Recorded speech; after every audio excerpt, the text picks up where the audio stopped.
pergi ke pasar membeli ikan, tidak lupa membeli terasi. Puji syukur kita ucapkan bisa jumpa di hari ini.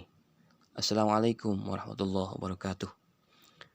Teman-teman sekalian yang berbahagia, mohon izin saya izin Mutakin kelas 2B Prodi PJJ PAI IAIN Zainuddin Cirebon akan membahas tema tentang tugas utama manusia sebagai tugas mata kuliah Akhlak Tasawuf pada semester 2 ini.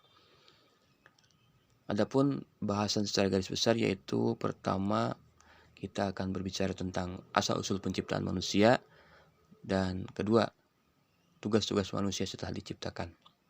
Mari kita bahas bersama-sama.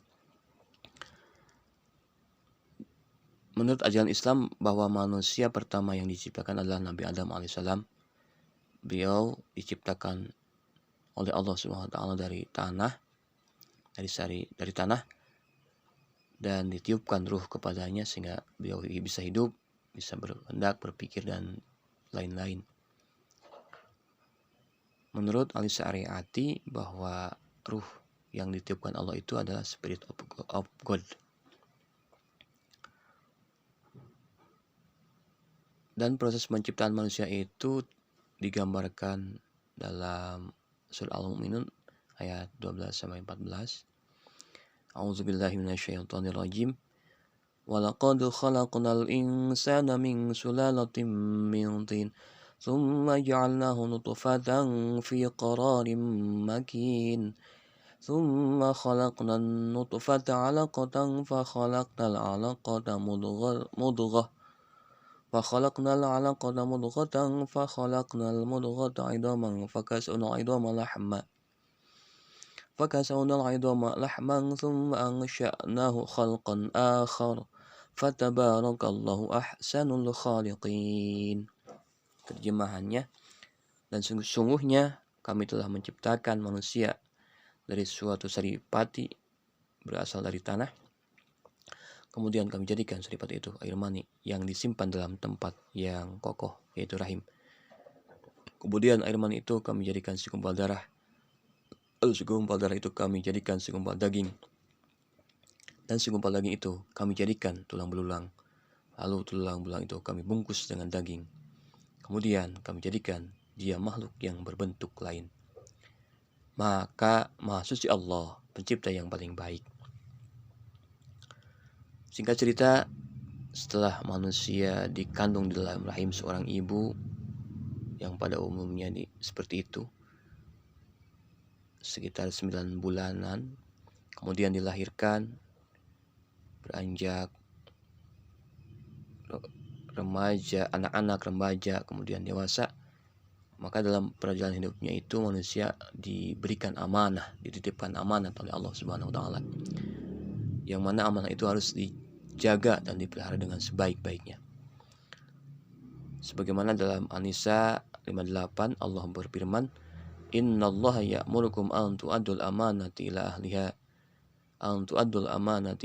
ahliha wa idza hakamtum bainan nasi an tahkumu bil 'adl. Innallaha ni'ma ya'idukum bih. Innallaha kana sami'an basira." Menurut penafsiran Al-Maraghi bahwa amanah itu bagi manusia terbagi 3 bentuk. Pertama, amanah manusia terhadap Tuhannya.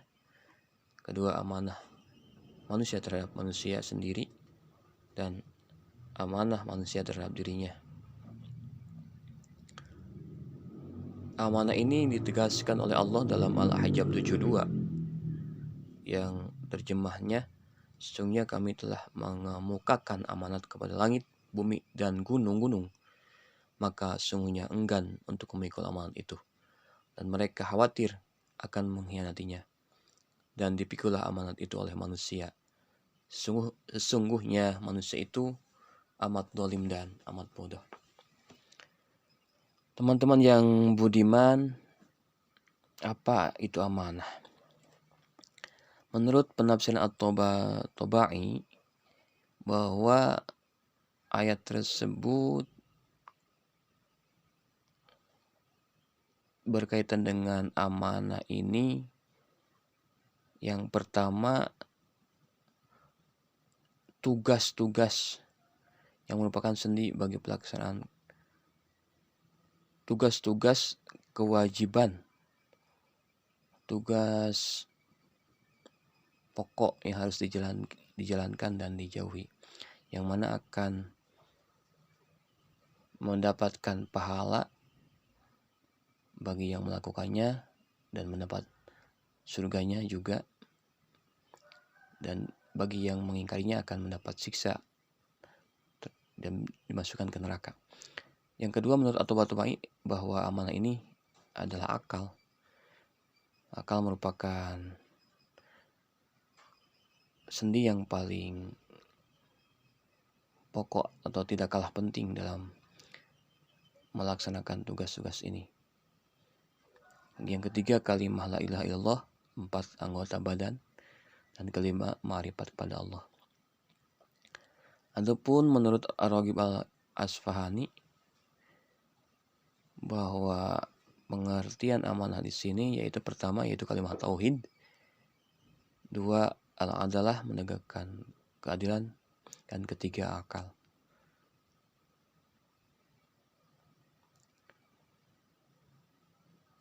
Sehingga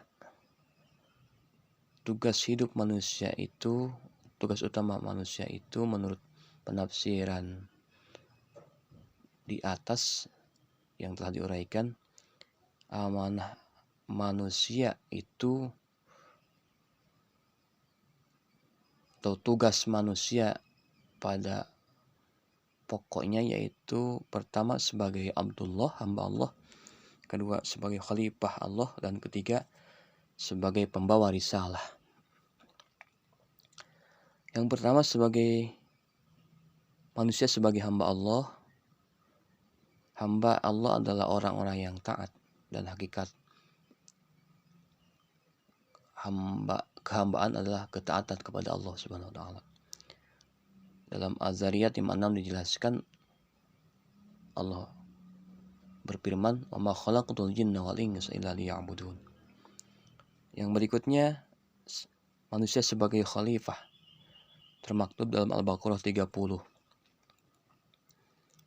Wa idz qala rabbuka lil malaikati inni ja'ilun fil ardi khalifah qalu ataj'alu fiha man yufsidu fiha wa yasfiku dima'a wa nahnu nusabbihu bihamdika wa nuqaddisu lak qala inni a'lamu ma la ta'lamun.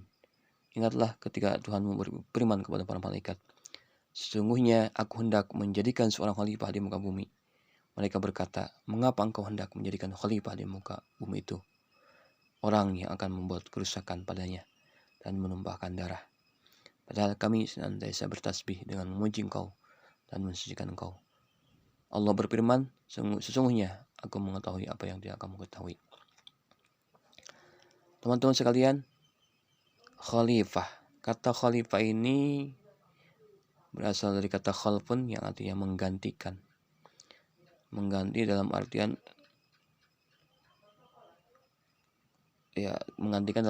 karena tergantikan karena proses kematian atau hal lain. Jadi khalifah ini adalah menggantikan yang lain, ada kalanya karena ketidakadaannya atau ketidak berfungsiannya. Semisal penunjukan Khalifah Abu Bakar As-Siddiq oleh umat Islam sebagai pemimpin umat Islam menggantikan Rasulullah setelah beliau wafat.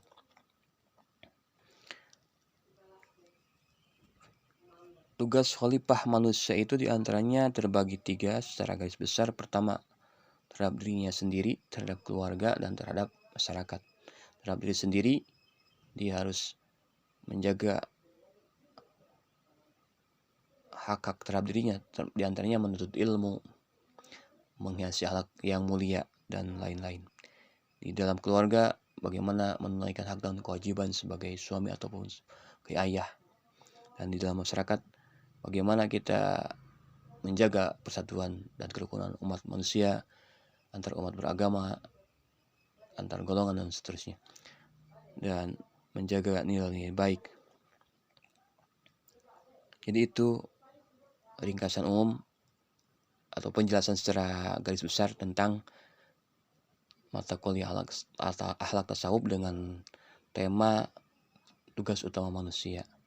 Jadi tugas utama manusia itu yang pertama atau secara garis besar ada 3.